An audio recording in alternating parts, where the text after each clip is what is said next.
Good evening, everybody. Welcome to tonight's episode of the Astro Imaging channel.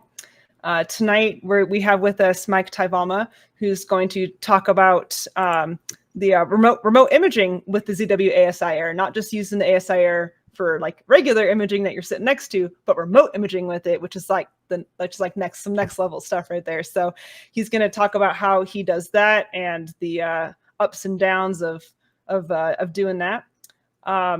I'm not going to put it up on my screen, but if you go to the astroimagingchannel.org and go to our calendar, you can see all of our upcoming shows. Next week, we have Frank Merrick with talking about his PixInsight scripts. Frank, do you want to talk for a little bit about what you're going to talk about next week? Yeah, hey everyone, Frank Merrick. Some of you may know me as City Astro. That's my YouTube channel, and recently I've put out a number of scripts to help everybody with their image processing, and we're going to kind of look under the hood and get some dialogue around them, and just try to present some best practices and fill in any questions you guys might have about them. Awesome. Yeah. I went and looked at what scripts you had on your website today, and there's quite a few in there that I'm interested, that I hadn't known existed. So I'm going to go download those because some of those could be pretty useful. So we'll have him next week. And then the week after that, still on the bent of PixInsight processing, is how and why AI has changed my processing workflow. So talk about some of those AI tools that are in PixInsight. I actually don't know if he's going to also talk about ones that are outside PixInsight, but we all know and love Blur Exterminator and Star Exterminator and whatnot. So talking about how that has changed imaging. And then after that, on the topic of plugins and scripts, but with Nina, we have Timothy Martin talking about his sequence power-ups script for our plugin for Nina. So you can come learn about that. And then we're off for Labor Day because we like to have fun on weekends too sometimes. Okay. I'll go and put out the pitch now. Again, we're always looking for speakers. Our calendar has a lot of openings in September. So if you've been thinking about maybe I kind of want to give this talk on a device that I use that I think people should know about, or like a PixInsight process that you've come up with or use that does something cool, or really all manner of topics related to astrophotography, go ahead and send us hit the contact us button on the astroimagingchannel.org. Let us know you're interested in giving a talk, and we can see how things go. Am I missing anything else? Well, let me introduce Mike here real quick, and then we'll jump into the show. So he's a husband and father of 5 who served 20 years in the Wisconsin Air National Guard. He has a master's degree in information assurance and owns a communication cabling and IT business called Wire Comm. He's doing astrophotography since 2018 and operates his Celestron 8-inch Edge HD at an observatory in Texas using the ASiair all the way from his home in Wisconsin. So Mike, take it away. All right, thank you. Good evening, everybody. I'm gonna share my screen here, and that should kick in.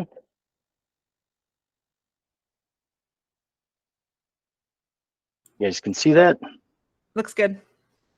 All right.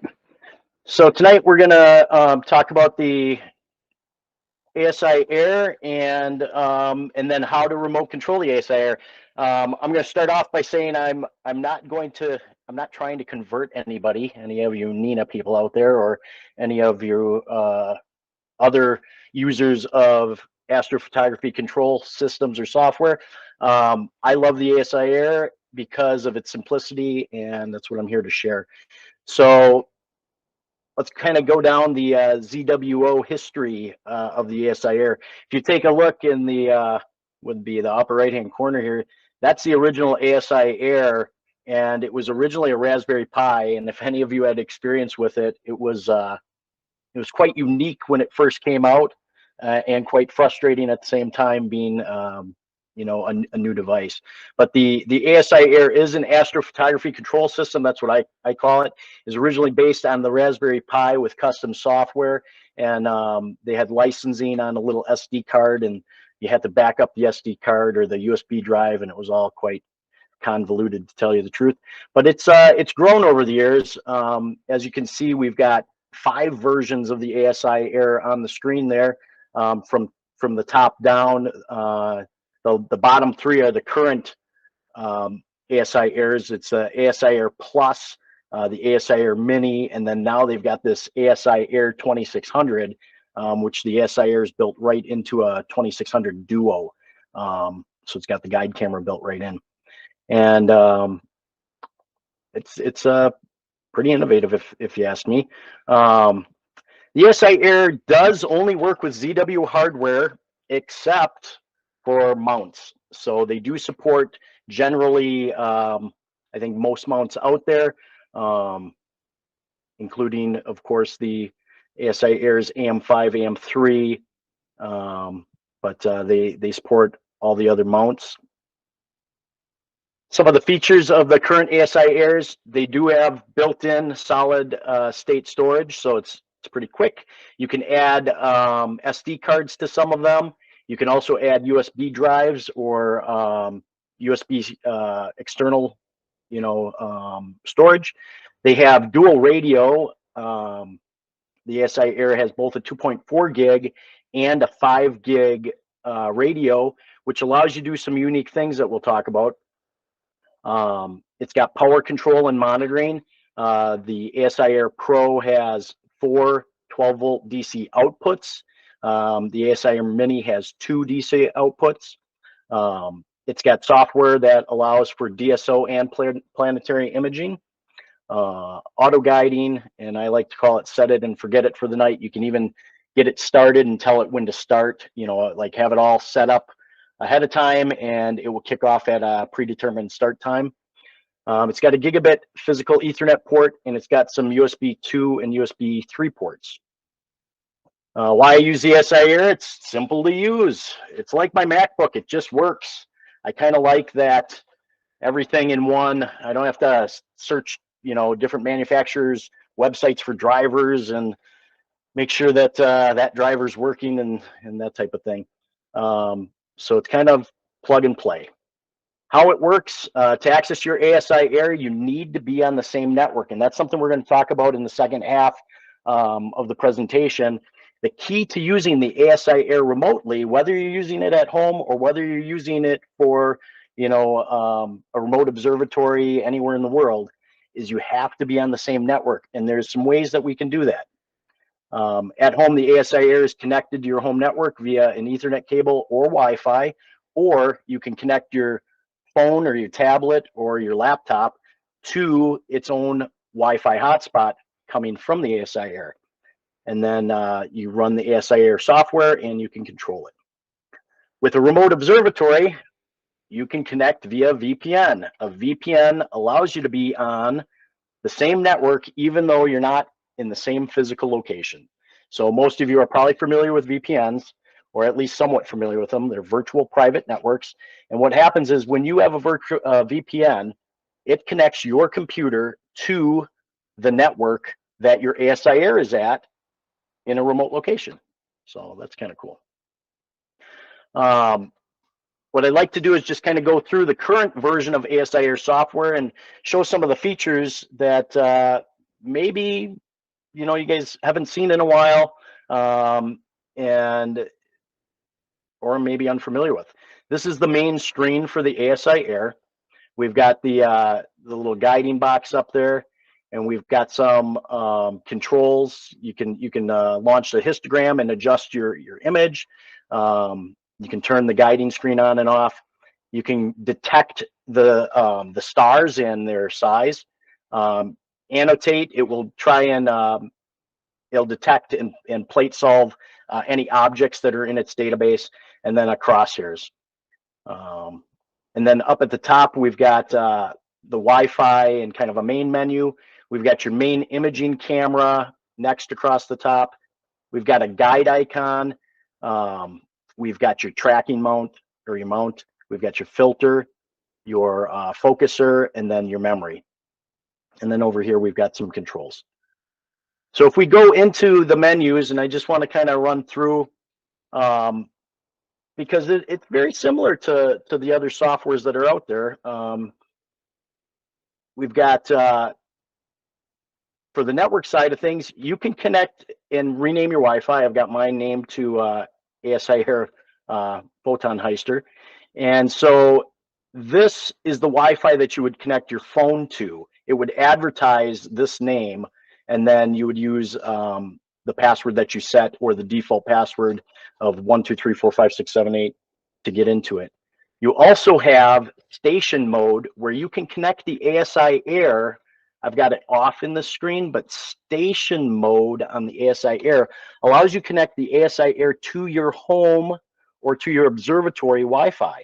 And then it is now has its internet connection on your home or your remote observatory Wi-Fi. The way that I prefer to connect the ASIair is through a wired Ethernet. It's got a gigabit Ethernet port, and as you can see, I've got a IP address of 192.168.69.2 on my ASIair. I set that IP, and we'll talk about that a little bit later. Down here, it shows power monitoring. It's currently showing the input voltage of 12.2 volts, input current 1.4 amps. Obviously, I don't have much running. It tells you its CPU temperature, and it tells you total power output. And then over here, you can see that I've got, mine's an ASIair Pro, and on the Pro, it's got 4 12-volt power outputs. And I've got the first one set to my camera. You can toggle it on and off. I've got the second one set to my focuser, and you can toggle it on and off. The third one is set to 2 dew heater bands. So I have 2 standard 12-volt dew heater bands that are plugged into output 3, and then you can change the percentage of current going to the dew heater bands to control its intensity or its heat. And you can turn it on or off. And then my mount is on output 4. All right. Under the main camera, you can select your camera, toggle it on and off again. You can set your gain. And it kind of just has a low, medium, high, which are some presets. But also you can drag it and change your gain. There is no offset setting. I know that if you're using Nino, or if you're using some of the other softwares to control your equipment, you might have a camera offset. I honestly don't know what ZWO sets the offset to, but there's no option for offset. So for the main scope, you want to set your focal length so that it can plate solve properly. If you aren't sure what your focal length is going to be, or if you're having a hard time plate solving, you can set it to 0, and then it will plate solve and determine what your focal length is. And that works fairly well. And then on the bottom here, we've got, you can turn on cooling, and that's if your Astro camera is a cooled camera. And then once you turn on cooling, you can set the temperature that you want it to cool down to. And then my camera, the 2600 mm, has a dew heater on it built in, and so you can also turn on the dew heater band, of course. Under the guide scope, you can select your guide scope, toggle it on and off. Same thing with gain, no offset. You set the focal length so that guiding, so that PhD2 is got the proper focal length for your guiding. And then you also set your calibration and correction for your PhD setup. Under the mount, as you can see, mine's showing the SEM 60, SEM 25, currently SEM 60. It's connected with a USB serial cable. You can toggle it on and off. If you click on View Objects here, it takes you into ZWO's built-in object library, so that you could pick an object image for the night. Then it also will give you your longitude and latitude of where the ASIair is physically at.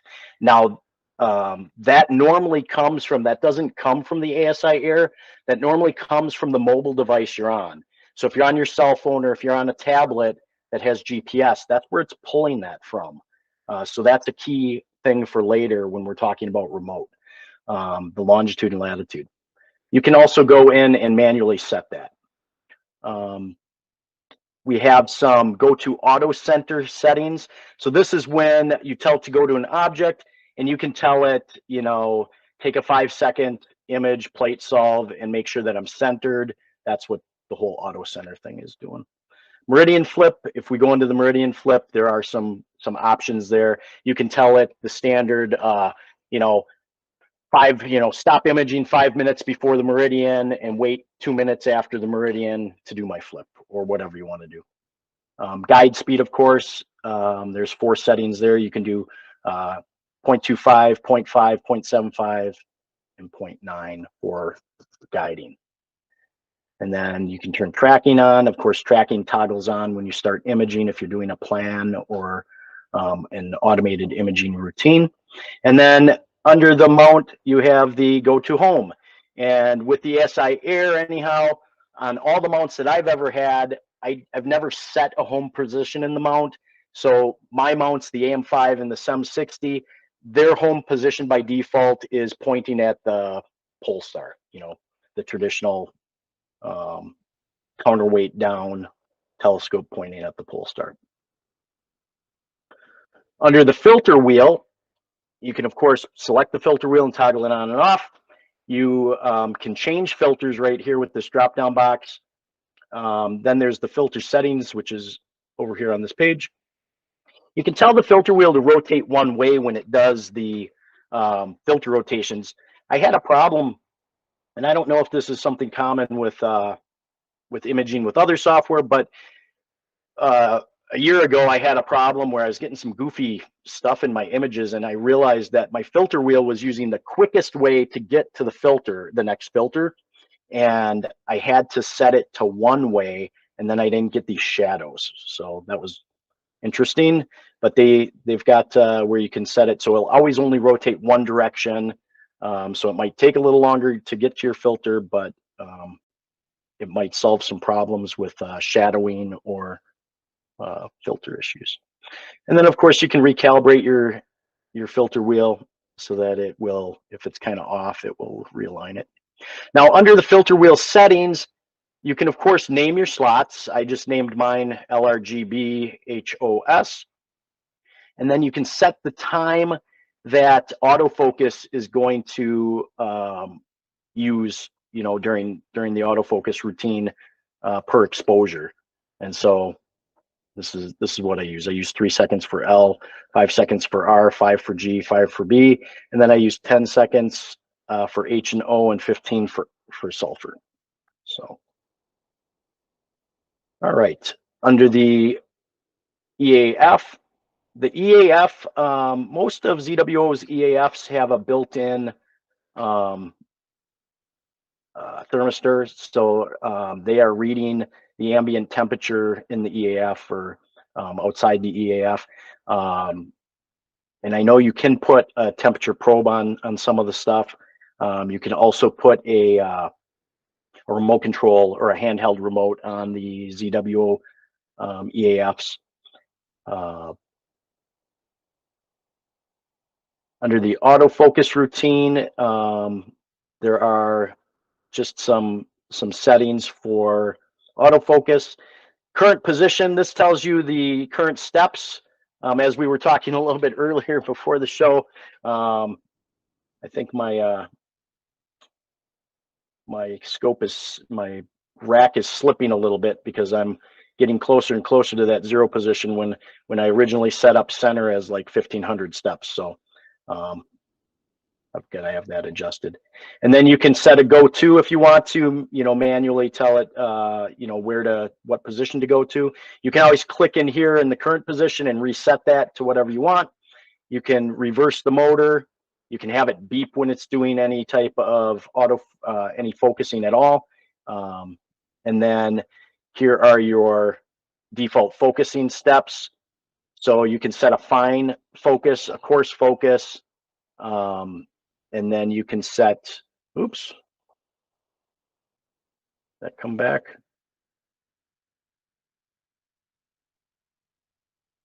I just lost my monitor. I think we're all right though. Okay, that's good. So you can set a fine focus, a coarse focus. You can set the limit and then backflash. Mike, do you need to reset yourself and get your monitor back? Yeah, my monitor's back. Let me see what happened to my presentation here. Yeah, it kind of shrank in size a bit if you want to kind of reset. There, I think we're back. Okay, cool. Let's see. There we go. Okay. All right, so that's the EAF. It's all the standards that you would expect with, you know, a focusing tab, I would think. And under files, now this will allow you to switch between your the eMMC, which is the solid state storage that's built into the ASIair, or an SD card, or if you plug in a USB drive, it will show that, you know, that'll be the third thing on there. And it's, you know, it shows you how much is used and how much you have free. And you can just switch between them by clicking on which one you're going to use. And they'll stay that way until you switch to a different one. I generally use my 200 and, you know, 38 gig, I guess it is, SD card. And normally for my flats and stuff, I switch to the internal memory, but you can switch back and forth. And then if you click on image management, that's where you get the actual file folder of what's on that storage, and you can drill down to your actual FITS files. And then also they have capture logs. You can click on your capture logs, and you can look at logs of your automated runs, just like you know, what it did, when it did it, what failed, what worked. And then also your PhD2 logs are in there as well. One thing that people might not be familiar with, I wasn't for a while, is that in this memory tab, you can actually do stacking. So you can do solar stacking, lunar stacking, planetary stacking, and DSO stacking, which is kind of neat. I've done it before, and it's actually quite good. You know, I still use PixInsight, and I also use some other software to do my stacking and my processing. But you know what? I've run some stacking just to see what things look like in the DSO stacking, and for some solar stuff, I've used the solar stacking. It's quite good. You know, I'm sure it's not as good as using you know, proprietary solar or lunar or planetary stacking, or you know, using PixInsight to stack, or any of the other softwares, but it is quite good. You can actually build a dark library, a flat library in the ASIair, and it will use those when it does the stacking as well. So it's kind of neat. All right, and then under the About tab, they've just got some options where you can issue a bug report. It tells you, of course, the version of the software, and then you can play with a couple experimental features. They have an all sky polar alignment, and I've got mine turned on. I've always had it turned on. I'm pretty sure that is where you can be pointed anywhere and do your polar alignment. You don't have to be pointed at the pole, and it will still do like a 3-point polar alignment. Also, they have a couple different plate solving algorithms. So I don't like the new plate solving algorithm. I've had problems with it, so I leave it off and do the traditional one. But then you can also, if you have any problems, you can just reset the firmware, and it'll basically like factory reset your ASIair. So, all right. Now back to the main screen. Under the main menu here over on the right-hand side, we've got some options. If you click on whatever's up here, I've got plan up here with the down arrow. It brings up the sub menu where you can go and do the focus routine, the polar alignment routine, preview, which is kind of like you're just, you know, getting things lined up and figuring out what you want to, you know, take images of, see if it's dark enough, that type of thing. Live, which is live stacking. That's kind of fun. And then auto run, which auto run I mainly use for my flats. I do sky flats in the morning, and I use auto run for that, or I do sky flats in the evening sometimes. and I set that up in auto run. And then plan is what I use all the time. That's where I schedule my imaging routine, and I can set a time for it to fire off and then go to sleep. And then video is exactly what you would think of it. That's where you would take your videos of any planetary that you would be doing.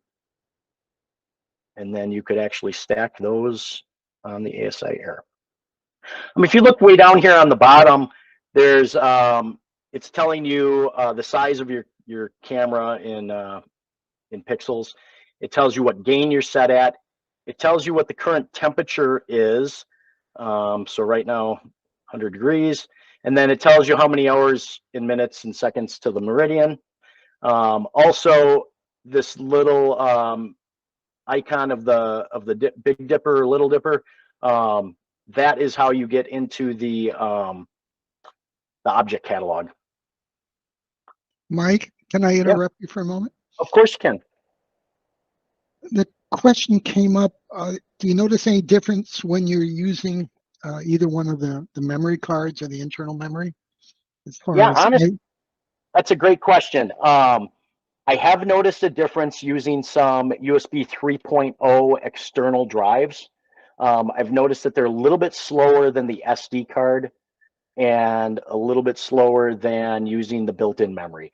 Obviously, the built-in memory is the fastest. So if you use the built-in memory that comes with the ASIair, that is the quickest as far as speed is concerned. I have not found, I buy a high quality SD card and the higher end that's made for imaging, and I haven't had any real issues with the SD cards. Now, ASIair has lowered their price on the ASIair Pro that has 256 gig built in. I believe that that has come down to $299, and so it's pretty reasonable to get the ASIair with 256 gig built in, where the one that I have is an original ASIair Pro, and I think I only have like 32 gig or whatever built in. But hope that Thank helps. you. Yeah, you're welcome. Well, it helps one of our watchers online. Awesome.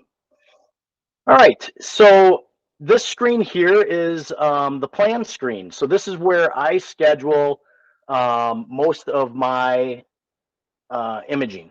So I go into here and I set up, obviously, my frames that I'm going to do for the night. And then you can also set a go time. You can select a delay time, that type of thing. So for instance, what have I been working on? I just got done imaging M57, and let me tell you, that thing is bright. But I've moved on. I think I'm doing the pillars right now. So anyhow, it's pretty basic. I'm setting up 35 exposures at 180 seconds of hydrogen, oxygen, and sulfur. And then at the end of the routine, I'm doing 5 frames of 30 seconds for RGB. And I like to do my narrowband with natural color stars. So that's how you set that up. This is kind of what it looks like when you go into framing. Once you find your image, it will bring up where you are. Obviously, I'm pointed at the zenith right now. We're at Polaris, and this is kind of what it looks like. So if you have a rotator, or if you have to manually rotate, you can rotate, and it will show you that you've rotated, the scope based on the target, that type of thing. Here is the typical tonight's best. This is all built into the ASIair, and you could scroll through here, and it's going to show you all of tonight's best objects, just like it does on any other star program that you would have, any other astronomy program. And the nice thing is, you go ahead and you can filter, and you can search, and you can click on an object, and then you can frame it up, and then you can tell it to build a plan, and off you go. You can set up your imaging plan, and you click go. One thing that Yeah. Mike, I have another question. I'm sorry. No, go ahead. Does it have an image database that it can draw on to put your object in? It has a fixed image database. It's quite substantial. So I have not found many items that are not in it. And once or twice when I was looking at an obscure object, you would just type in the coordinates, of course. But yeah, it has quite an expansive list of objects. So maybe if we have time towards the end of the presentation, I can remote into my my ASIair and kind of bring it up if you guys want to see it. And I assume it doesn't have a scheduler you set up each night individually? So it has a scheduler in the fact that you can time when it's going to kick off, but it's not going to do that automatically every night without you doing a little bit of interaction with it.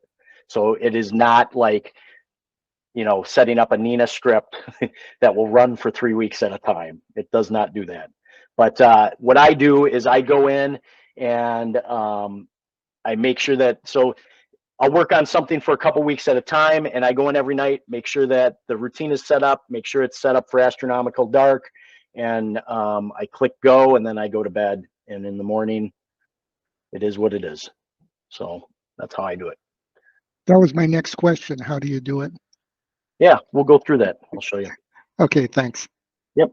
So then on this, the one thing that people might not be aware of on the ASIair is that it has a pretty comprehensive mosaic function. So as you can see, I mean, I didn't pick anything really other than Polaris. So let's say we're going to get some IFN around Polaris. I don't know. You can go ahead and set up how many planes and X and Y and overlap you want. And you can build a mosaic plan and tell it to just run it, and it'll go ahead and do it. So that's kind of neat. All right, so this is where we talk about the GPS. So the ASIair needs to have, of course, the coordinates. Whether you get that from your mobile phone, but if you're doing it remotely, you can't have your mobile phone logged into your ASIair giving you Wisconsin coordinates when your scope is in the mountains of California. So you have to either spoof the GPS, and we'll talk about that, or manually enter the longitude and latitude. No big deal, but it's something to be aware of if you're using it remote. All right, and then here is where you would go ahead and enter the longitude and latitude. So it shows me right now what my longitude and latitude is, and it's under the mount option in the ASIair, and right below that you can manually type in your longitude and latitude, and then you sync it to the mount and you're good to go. That's normally automatic if you're working at home and you're using a cell phone that has GPS capabilities or a tablet that has GPS capabilities. You don't even have to worry about it. But if you're going to use it remote, this is one of the things that you have to be aware of, because you'll have to set your GPS coordinates. We're going to talk about some of the ways to use the ASIair remote coming up here real quick. But one of the ways is this LD player, which is my favorite Android emulator that I actually use on a mini PC. And in the LD player, over on this right-hand menu down here, the little GPS icon or map icon, you can spoof your location. So it's defaulted right now to Washington, but you can actually type in a city or a location, and you can say locate here, and then the Android emulation software will portray that its GPS is at that location. So that's one way you could do it. I actually have mine just manually typed in because I want it to be exact to where the building is, but you could do it this way. All right, so that's kind of my overview on the ASIair. I'm open to anybody else having any questions before we go into the remote aspects of it. I think I've asked the questions as we've gone along, but are you going to go into where your setup is located? Yeah, we can do that. Plan is right now in So Bray Falls has his remote observatory near Rockwood, Texas, or Brady, Texas, in Bortle 1-2 skies, and they have 2 buildings up, and they are actually putting up 4 more buildings, and the pricing is right, and so that is the home of the future scopes. So yeah. Do you guys have any questions? I can answer questions about Bray's setup if anybody has any. Well, I know you talked a little bit about it last week, and I think somewhere along before the end of your presentation, you might give us a elevator pitch for that. I thought Sure. it was interesting. Yeah, sounds good. We can talk about that. All right, why don't we talk about how we remote control the ASIair. Now, here's the spoiler alert. If you have an ASIair and you're using it at home, you're already using it remotely, because the ASIair, no matter how you connect to it, you're using it remotely. The difference is that you're physically there instead of, remotely in a different location. Now, the key to using the ASIair, and this is the important part, the key to using the ASIair remotely is you need to be on the same network. You need to be logically on the same network for the ASIair to work without any problems. There's other ways you can do stuff, but the easiest thing to do is be logically on the same network, the same local area network. So you've got 3 options. You can send the remote observatory your own VPN router, which I happen to do. I sent my own VPN router. I'm kind of a control freak, so that's what I would do. The observatory would issue you a VPN, like an OpenVPN or some other VPN credential that would get you into your personal little local area network at the remote observatory. And I think a lot of remote observatories do that, where when you rent a pier at one of these places for security reasons, they probably have your Ethernet ports or your Ethernet port on a VLAN to segregate the traffic. And a VLAN just, you can take a network switch that I think we're most of us are familiar with, a modem that has several ports on the back, which is a network switch. And each one of those ports you could divide up into its own little silo to protect the traffic from seeing anybody else's traffic. That's called a VLAN. So whether they issue you a VPN connection to your equipment, or whether you send them your own router, VPN router, those are 2 of the options. The third option is to send a remote PC and access it with TeamViewer, Splashtop, or Chrome Remote Desktop, like most of you do probably when you're running Nina or Sequence Generator or any of those other applications doing remote imaging from a remote observatory. So you can send a remote PC, you can access it via TeamViewer, Splashtop, or Chrome Desktop. You would not have to have a VPN depending on the setup, because those technologies don't need it. But your remote PC would then have to have either a Wi-Fi or an Ethernet connection to your ASIair. And then once that's set up, you run a Android emulation program on the PC, and it's just like you're running it at home. And we'll go through some of that. All right, so this is kind of a pictorial of how it works. So here's the internet, and if you've got your VPN, here's your home PC, your phone or your tablet or your iPad at home. You connect the VPN, which connects a virtual private network, a logical tunnel, secure tunnel, through the internet to either your VPN router at the remote observatory or the remote observatory's VPN router. Once you have that, then you get, just by default of the VPN and the way they've got it set up, you get connected to your equipment. So in this case, it would be my ASIair, my mini PC, and let's say a web power switch, or anything else that you would have Ethernet on your network. So a VPN is just a virtual private network. It builds a logical tunnel from your home PC through the internet to either your router or the observatory's router, and then you can directly talk to your equipment like you're at home. And just like your equipment's in the backyard and you're doing it through your home Wi-Fi. So that's kind of how that works. All right. So How do we control the ASIair? If you guys haven't used an ASIair, the ASIair has a mobile app or a tablet app. So they have a proprietary app that controls the ASIair. They have an Android app and an iPhone app. I have a newer Mac laptop which runs the app by default. And then I have some Android tablets that run the app. The way that I prefer to run it, especially with a remote setup, is by using an Android emulation app. I've tried BlueStacks and LD Player. I prefer LD Player. BlueStacks and LD Player are the two that you'll hear of if you are looking into Android emulation apps for running, the ASIair software. And I've just kind of got some notes down here as to their different websites. I found that the LD Player is less cumbersome, and it just seems to work. I had BlueStacks to get the network working and some other stuff. It just got clumsy, where LD Player just worked out of the box. Download it, install it, and it just functioned. All right, so this is what LD Player looks like on my remote PC.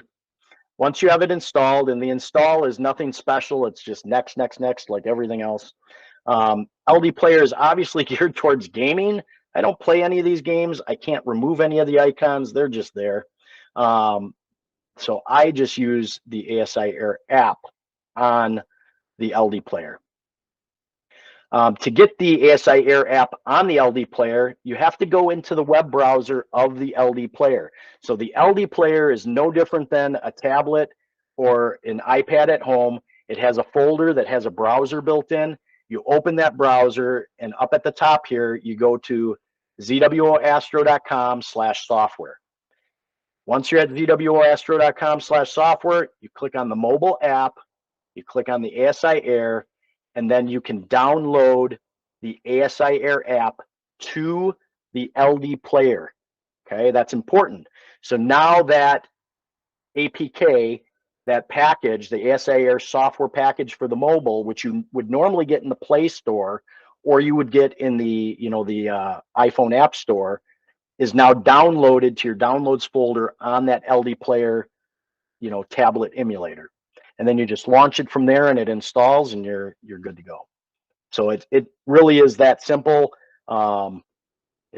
It's not too complex. Depending on the version of emulator, whether it's BlueStacks or whether it is the LD Player, depending on the version of the Android emulation software, you might be able to go into the Play Store, because LD Player and BlueStacks, they do have a Play Store from Google. You log in with a Google credential, and the Play Store will come up, and it might show up depending on the version of the player. It's just kind of hit or miss, and that's why I normally just go to ZWO.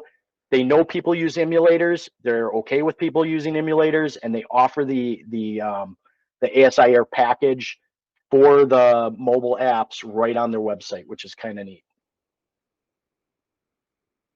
All right, let's talk about the router that I chose, and the router that I would recommend if you were going to send a VPN router to a remote observatory.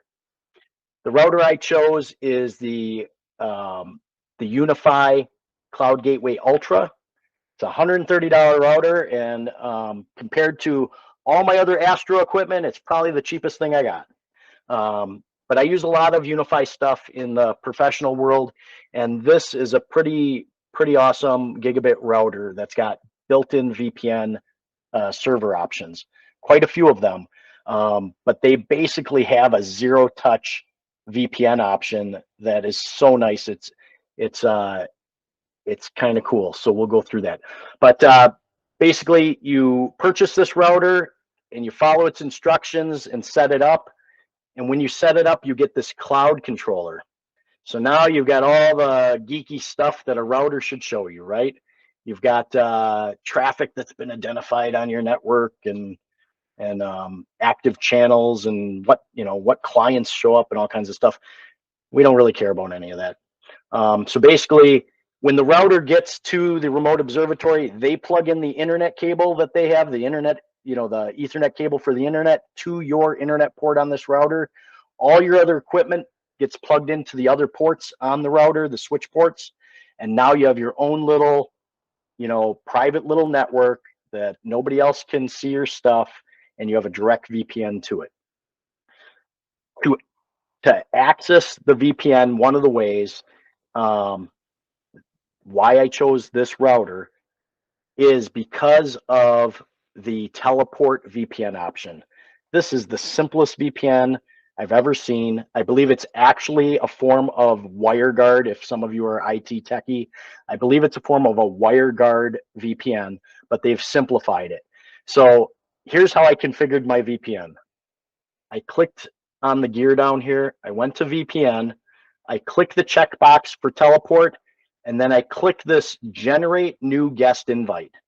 It will give you a URL link that you copy and you paste on your desktop computer, and you've got yourself a VPN. It's really that simple. So before you do that, you first turn on teleport. You create an invitation by generating this guest invite.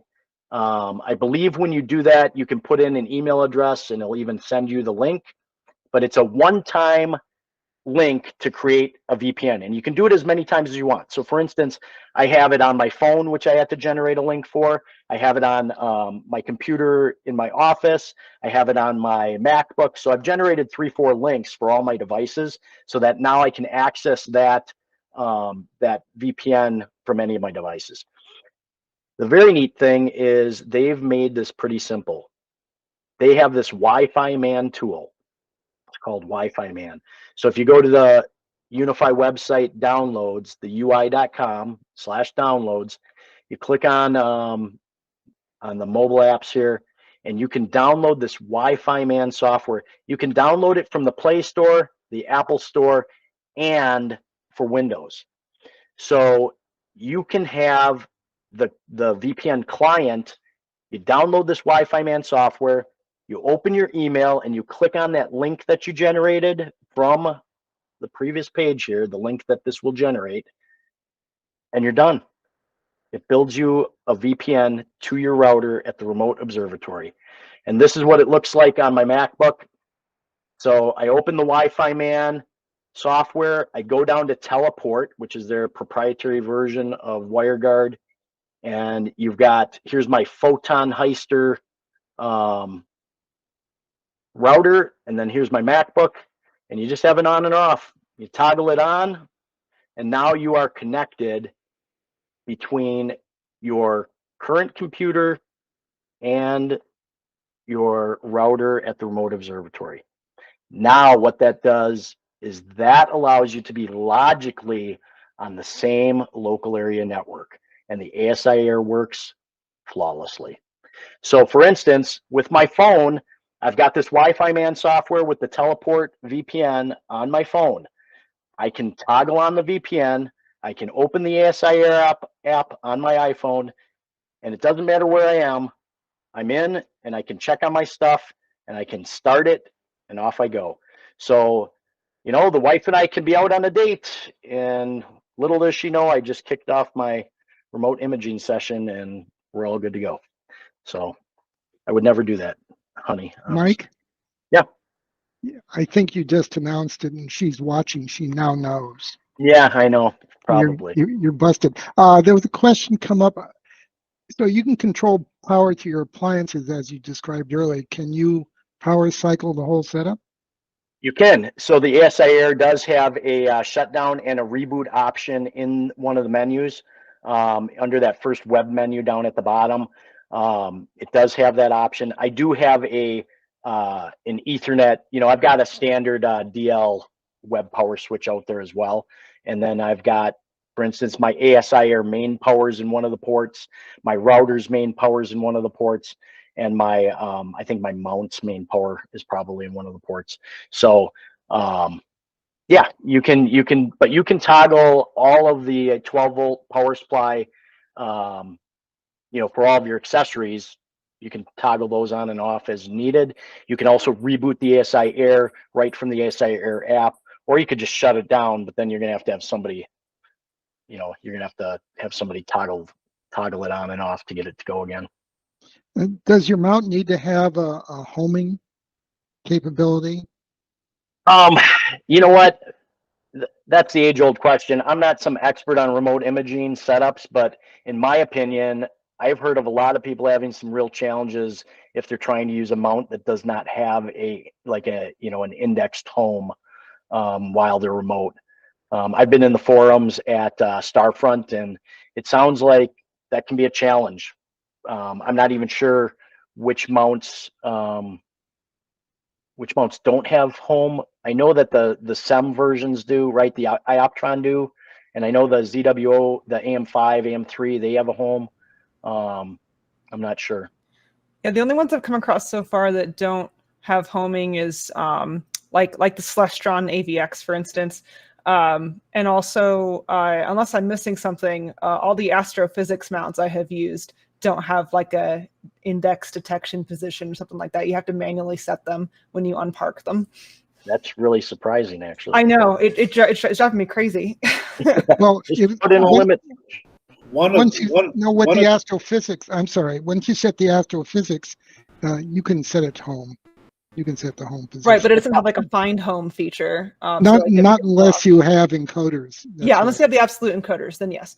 But yeah, like we were using one at my school, and like yeah, it had better be in the park position when you unpark it, or else it has no idea where it is. Well, if you set it and you don't loosen the clutches, you can find the home position. If you loosen the clutches and you don't have encoders, then you're lost. When it doesn't have like a home sensing function, though. They also remember where they are from where they were last time. Right, So but if you shut them off in the middle, if you shut it off wherever they are, you turn it back on. That's where they think they are. If you don't loosen the clutches. True. Now, the other thing you can do, and let's not detract from the presentation that Michael's making, but if you happen to be pointing at the sky, wherever you are, whenever you are, you can go ahead and do a picture and make a plate solve of it, and it will translate back to your control program where the thing is pointing, and from that point on, it'll know where it is again. Okay, getting back to the question. Sorry. Right. We Hey, digress. Mike, how you doing? Mike, there's another question. Do you have a flat panel out there? Or you use sky flats, right? No, I do sky flats. Yep, I've always done sky flats. I either do them in the morning or I do them in the evening. Or both. Yep. Or both, yeah. And I can also kind of schedule them on the ASIair, but it's not like Nina. It's not like, I can't tell it at dawn, or at so many degrees when the sun is, coming up at so many degrees or whatever. It just, that's more of a manual process. But you know what? I don't rotate very often, and as long as you don't rotate, my flats work for a long time. Until those little dust bunnies or cigarette burns show up. That's for sure. Okay, I'm sorry. Go ahead. We're all set. Okay, so now we are connected. That's it. Now you're connected to the ASIair. So now all the fun begins. All right. Once you're connected to the ASIair, you can run the program like you normally would from home, but you're remote, and it's totally cool. Something that people might not know about the ASIair, and I see this all the time on Facebook and in the forums, is that it's like every morning, even if it's at home, they go run out and pull their thumb drive or pull their SD card from the ASIair. Well, if the ASIair is on your network, you might not have known this. You can just network into the memory, regardless of whether it's an SD card, a thumb drive, or the built-in memory. So once your ASIair is on your network, and in this case, on your network at the observatory, however that is, you can open Windows File Explorer, and in the address bar, do a // and put in its IP address. So for instance, my ASIair, I set it to 192.168.69.2, and I can just do a // 192.168.69.2, and look, I get 3 main folders. They're kind of hidden there, but I get the eMMC built-in memory, I get the TF memory, which is my SD card, and then there's the UDisk images, which is a directory that I think that's where they hold some of their software and stuff. But if you had a USB drive on there, there'd be another folder that showed up that said USB drive. On the Mac, it's just as easy on the Mac. On the Mac, you open the Finder, you go to Go, the menu Go, you click on Connect to Server, and you enter SMB://192.168.69.2, which is the IP address of the ASIair. There's no credentials, so that's the unsecure thing. But if you're on your VPN and your observatory is set, remote observatory is set up, you're on your own VLAN, nobody can see your stuff. And so what if they grab your pictures, whatever. But yeah, you can just remote right in, and this is what you get. So if you look on the right-hand pane here, here's the 3 default images. Like I said, there'd be a 4th image if I had a USB drive on there. I go into TF images because that's where, that's my SD card that I do most of my imaging on. And then in there, I go into the ASI directory. And in the ASIair directory, you have all kinds of subfolders. You've got your auto run folder, and that's where any auto run routines that you set up will have its images. You've got a temp folder. You've got your live folder. That's if you're doing live stacking. Any of that will go into the live stacking. You have a log file. That's where all of your imaging logs will go, and your PhD2 logs. You've got your plan. That's mainly what I run, is I run on the plan routine where I can set it and forget it. And then you've got any images you save while you're doing previews. The stacking folder is just for the stacking functions, and then video. So if you run video for planetary or whatever, that'll be saved there. Now this is something that I don't think many people know that are using an ASIair. In the ASIair, there's this wonderful log file, like I mentioned, and in there are your auto run logs. You can get, let's say you had a problem, you fell asleep and you woke up in the morning and it was a disaster. Halfway through the night, something happened. You can go in there and you can troubleshoot based on what's in those auto run log files and see kind of, what was successful and what failed, what errored out. And then you can take your PhD2 guide log, just like you would on any other software, out of any other software, and load it into the PhD2 log viewer and troubleshoot your guiding for the night or over the week or whatever you want to do. So yeah, that's kind of an interesting thing that I don't know if everybody that has an ASIair knows is in there. All right, if you go into your plan folder and your lights folder and an image, so here I was imaging M16, here are some lights that that populated. The one annoying thing that the ASIair does, and you can't really toggle it on and off, I do not believe, or at least I'm not aware of, is it creates a JPEG, and I think it's just a thumbnail for when you view the images through the ASIair software. So it does create a small JPEG file with every FITS file. But before I transfer them in the morning, I sort them by file type. I delete the JPEGs, then I copy them off onto my OneDrive, and then that OneDrive synchronizes to my PC at home. All right, and before we go into questions, I wanted to explain something about my setup. So I have an ASIair. It's connected to my router. I have a mini PC on site that I have the Android emulation software on, and Nina as a backup, but I don't use it. And then my point is that I think the most efficient way to do this for remote imaging, you do not have to have a mini PC. Through the VPN, if you have a VPN, you can, through your home computer, / in in File Explorer, and access the ASIair's memory card and download your files through the VPN. Now, depending on your internet speed, out at the remote observatory, most of them probably have gigabit by gigabit fiber, hopefully. And so it might not be a bad deal on their end, but like right now at home in rural Wisconsin, I have Starlink, and my Starlink is pretty good, but it's not like gigabit cable modem, right? So I have a mini PC that from the ASIair, from that mini PC, I copy those FITS files from the night to a OneDrive. That OneDrive then synchronizes to my computer at home at its leisure, right? And then I don't have to worry about it. I don't have to worry about errors. I don't have to worry about it failing and me have to go back in. So that's how I do it. I prefer to have a mini PC there as backup. I do have Nina on the mini PC. I don't use it, but I figure since it's remote, you have some options, right?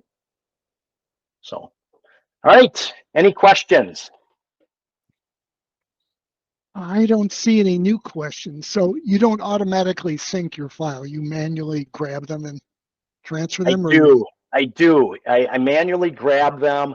Now, I believe you could theoretically find a way to do that. I've heard of some people using through the VPN, like connecting their ASIair's drive remotely to a NAS, a network attached storage, and having an automatic synchronizing routine.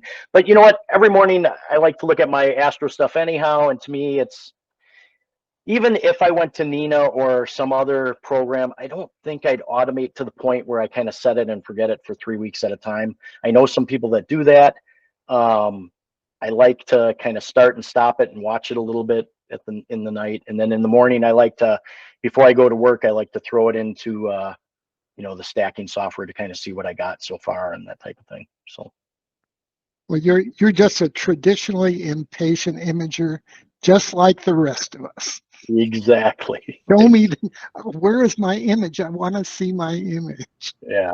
I've thought about setting up like a script to just pull files, which copy over my files from my outside computers to my inside computer. But I kind of like the task of in the morning when I get out of bed, I go over my computer and select all the files and hit copy, and it's just like it's like the one last thing I do. Yeah. Yeah. Yeah, I sit there with my cup of coffee and and then I'll go through them if I have time in the morning. Blink through them all so I can look Yep. for issues and kind of get them all sorted into their little folders. I actually use WeTransfer in the morning. I dump them into a folder, dump them in WeTransfer, then they show up locally here.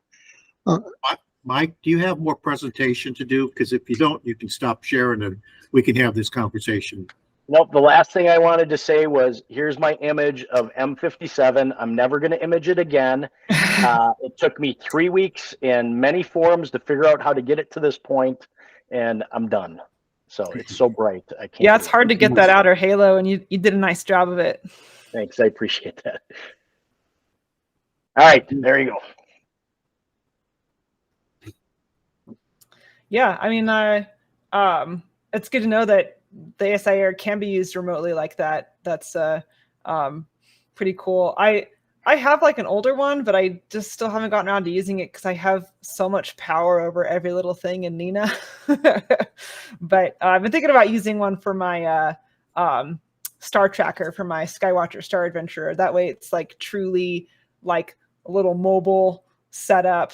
Well, I tell you what, if you're a person that runs out, let's say you take, a wide field or whatever, a travel scope and go to different places, I think the ASIair is really nice for that. But then the holdup is it's got to be ZWO stuff other than the mount, right? I mean, that is I get it.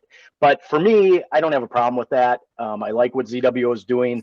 I might go to the dark side sometimes. Like I said, I do have Nina on my mini PC. I just, at this time in my life, I really enjoy astrophotography.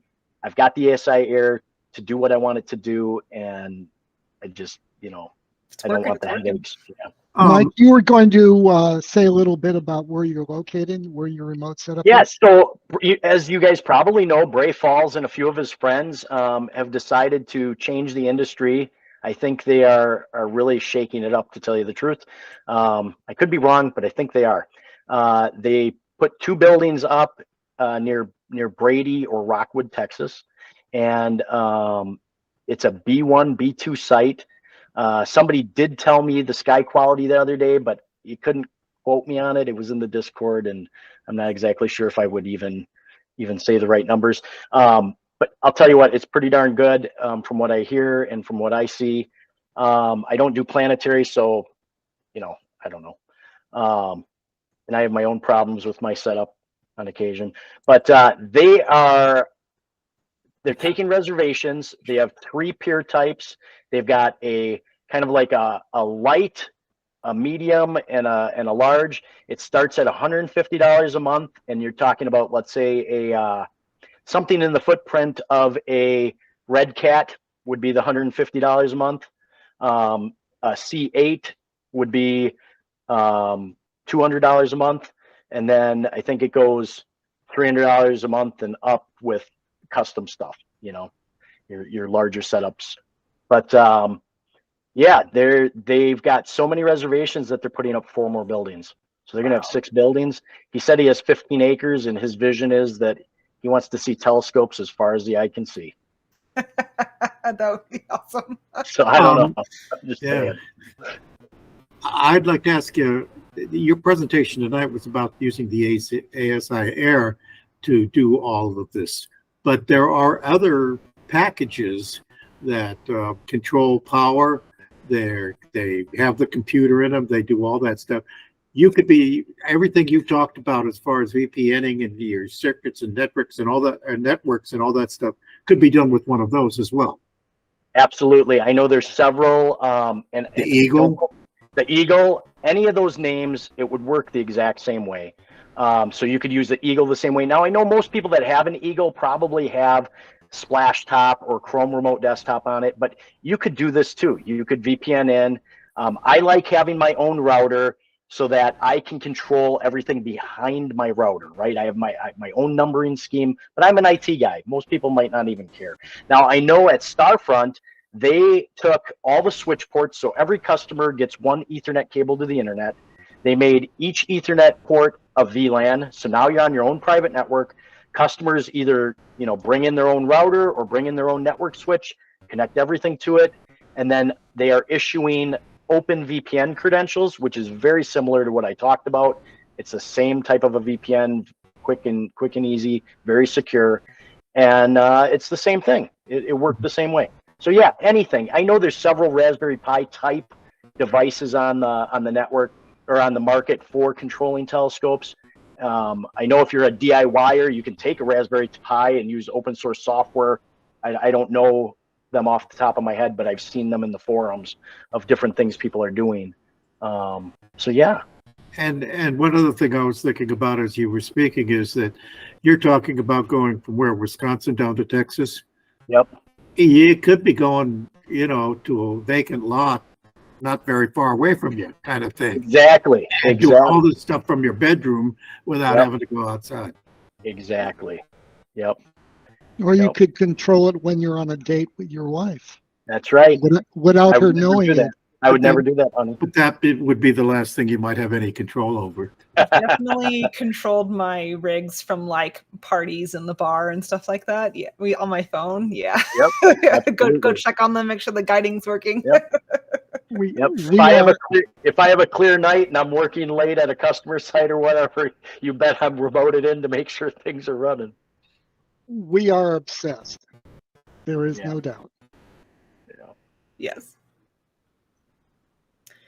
Did we get any parting shots on questions? Waiting this out.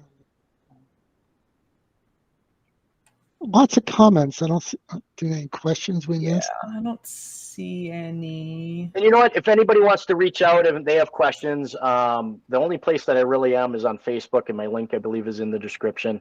I'm Photon Heister on Facebook. You can message me there, and I will certainly do my best to answer any questions. That's kind of my nature. So, are you on AstroBin, Mike? You know what? I was before the crash. Do you remember a few years ago? Oh, the crash. Yes. Oh, yeah. You know what? Here's the quick story. I put all of my stuff when I first started on AstroBin with a paid subscription, and then the crash, and I lost it. I was one of the fortunate that lost it all, and I just haven't been back. Yeah, well, fortunately, it's just copies of everything for me, but he did restore a lot of it, but more in postage stamp sized rather than the original. And honestly, I should honestly get over it, because the stuff that was out there compared to the stuff that I'm doing now is, night and day different. But yeah, I did have to go restore a bunch of my images. But when I named them in Astrobin, I put down my attempt number next to it. So like M42, number 12 and stuff like that. So it was really easy for me to go figure out which one was which. Yeah, I probably will start an Astrobin because I do want a repository to hold my stuff, and I have a NAS at home, network attached storage, and it's getting full, and you got to make decisions. Well, you know what to do. You get another NAS. Yeah, another NAS. It's nice to be able to point people to a website, like a gallery page, so they don't need to have a social media account to look at and stuff like that. That was one of the reasons I like using Astrobin as well. Yeah, I don't store any of my data there, but that's what like Backblaze is for, and also my in-home my archive computer that's got about 24 terabytes of Windows pool storage in it. So. Yep. We've had a couple of questions come in. Yeah, I see that. There was a question about how do you control the roof now with your remote system. They control the roof. They do, yeah. The roof is automated like any other remote observatory. There is a roof file. Now, the ASIair has no control to integrate the roof file like Nina or some of the other programs. Oh. But, you know, if you're in the Discord and you're using the ASIair, they have a roof section in the Discord, and you know, when the roof section lights up, you can tell, you know, click on it and it'll tell you that the roof's opening, the roof's closing. So what happens if you start a session, they close the roof? Then I wake up in the morning with half of my pictures black. So the ASIair it'll fail. Know to stop? Yeah, it does. Yeah. It does. Guiding will fail and it'll just stop. So, yeah. M. Leslie asks, can all these procedures work with Nina? And I think it's important to make clear that the networking that you described transfers it from the one position to the remote position. And basically, the idea is that you're going to have a computer out there at your site, and you're going to be monitoring that computer or controlling that computer from your home.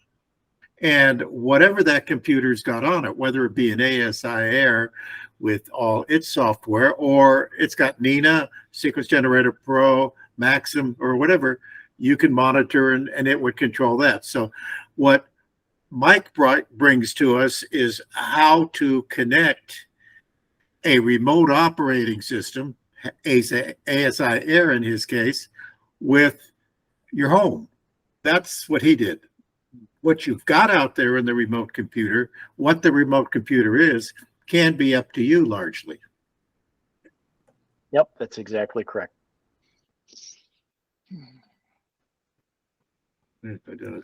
All right. Is there anything else? I think okay. That's about it. All right. All right.